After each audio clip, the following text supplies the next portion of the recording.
આગામી ચૂંટણીને લઈને આજરોજ અહીંયા આદરણીય શ્રી શક્તિસિંહ ગોહિલની જાહેર સભા હતી। આ સભામાં લાઇટ ફિટિંગનું કામ ચાલતું હતું। એક સ્થાનિક રહીશ દ્વારા લાઇટ ફિટિંગ કરવામાં આવતી હતી અને તેઓ થાંભલા ઉપર ચડ્યા હતા।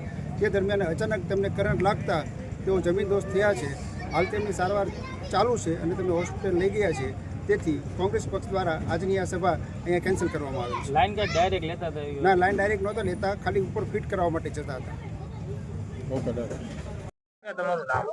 કિશોર કંટારિયા, પ્રવક્તા, શહેર કોંગ્રેસ સમિતિ, ભાવનગર।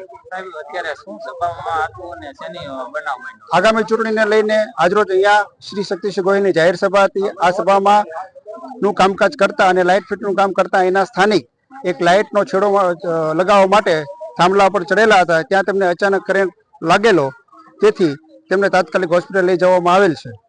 તેથી કોંગ્રેસ પક્ષ દ્વારા આજની આ સભા અહીંયા કેન્સલ કરવામાં આવી છે। કુંભારવાડા નો હાઉસિંગ બોર્ડનો વિસ્તાર છે। માણસ કયો હતો? માણસ અહીંયા સ્થાનિક હતો, તેમનું નામ આરીફભાઈ હોવાનું મને જાણવા મળ્યું છે।